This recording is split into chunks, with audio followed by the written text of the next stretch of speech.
আওয়ামী দুঃশাসনের কবলে পড়ে দুর্ভিক্ষে নিপতিত হয়। 1975 সালের পট পরিবর্তনের পর সিপাহী জনতার দায়িত্বভার গ্রহণ করেন। দুর্ভিক্ষ কবলিত দেশের মানুষের মুখে এক মুঠো খাবার তুলে দেওয়ার জন্য কৃষিক্ষেত্রে কিছু যুগান্তরকারী পদক্ষেপ গ্রহণ করেন। ফলে অতি অল্প সময়ের মধ্যে বাংলাদেশে সবুজ বিপ্লবের শুরু হয়। খাদ্যের স্বয়ংসম্পূর্ণতা অর্জন করে বিদেশে খাদ্য রপ্তানি শুরু করে।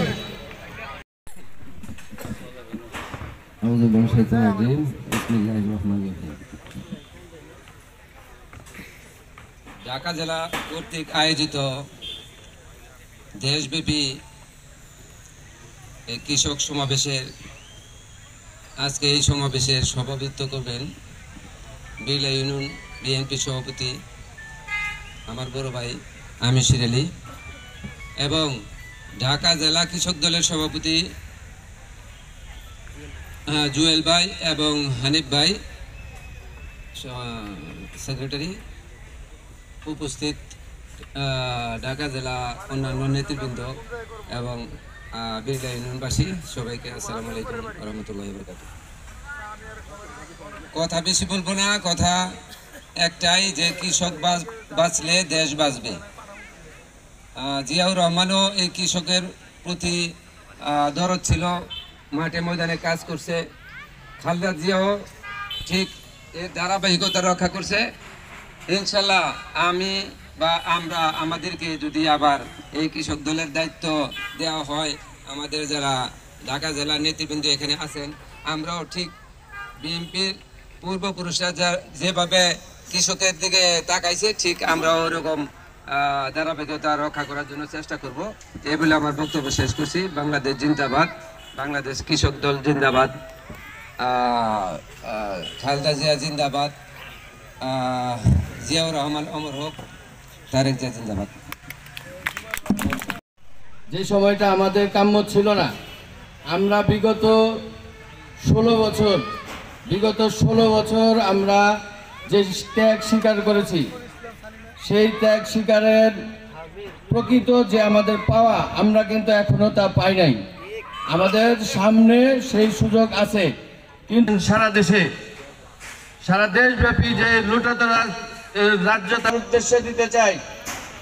বিএনপির মধ্যে আপনারা আমরা যারা এই 16 বছর নিজেদের ঘাম জড়াইছি, বাসায় ঘুমাইতে পারি নাই, রাস্তাঘাটে আমাদেরকে দৌড়াইতে হয়েছে, ওই সমস্ত ত্যাগী নেতা কর্মীদেরকে পিছনে ফেলে কিছু স্বার্থান্বেষী 5 তারিখের পরের দালাল নেতারা এখন মাথা চাড়া দিয়ে উঠছে এবং তারা আমাদের এই সময়ে তারা তাদের অর্থের সুযোগ নিতেছে। তারা বিগত আওয়ামী লীগ সরকারের সময় তাদের সাথে লিয়াজু করে ব্যবসা বাণিজ্য করছে এবং তারা অর্থ কামাই করছে। আজকে সেই টাকা দিয়ে আপনার আমার টেককে তারা কিনে নিতে চাইতেছে।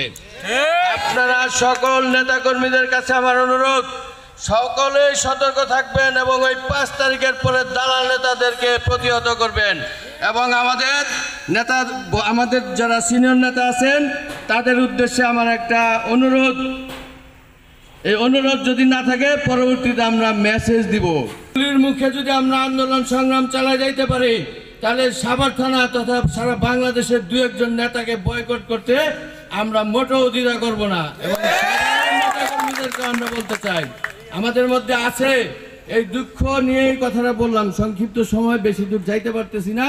আমাদের মধ্যে যে সমস্ত দালাল নেতাদেরকে বড় নেতারা প্রশ্রয় দিতেছেন, আমাদেরকে পিছনে থাকতে হয়। আমরা ভবিষ্যতে ইনশাআল্লাহ আর এই ধরনের কোনো অন্যায় সিদ্ধান্তকে মেনে নিব না। বিএনপির ভারপ্রাপ্ত তারেক রহমান আমাদেরকে নির্দেশ দিয়েছেন যে কৃষককে নিয়ে চিন্তা ভাবনা করার জন্য। 3 মাসের যে প্রোগ্রাম সে দিয়েছে আমাদের কৃষকের নিয়ে, আমাদের কৃষকের কাছে যাওয়ার জন্য, কৃষকদের ভাবনা শোনার জন্য, তাদের দুঃখ কি, তাদের কষ্ট কি, সেই সমস্ত চিন্তা ভাবনা করে তাদের কথা শুনে তাদের পাশে দাঁড়ানোর জন্য কি করা যায় সেই নির্দেশ দিয়েছে। সেই নির্দেশ মোতাবেক আমি ইতিমধ্যে আমাদের কিছু কৃষকদের সাথে আলাপ করেছি, তারা এই উদ্যোগটাকে স্বাগত জানিয়েছে। আমি একজন কৃষকের ছেলে হিসাবে আমি এই উদ্যোগটাকে স্বাগত জানাই।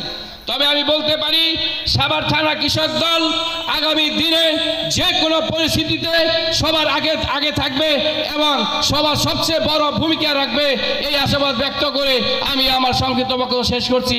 ধন্যবাদ সবাইকে।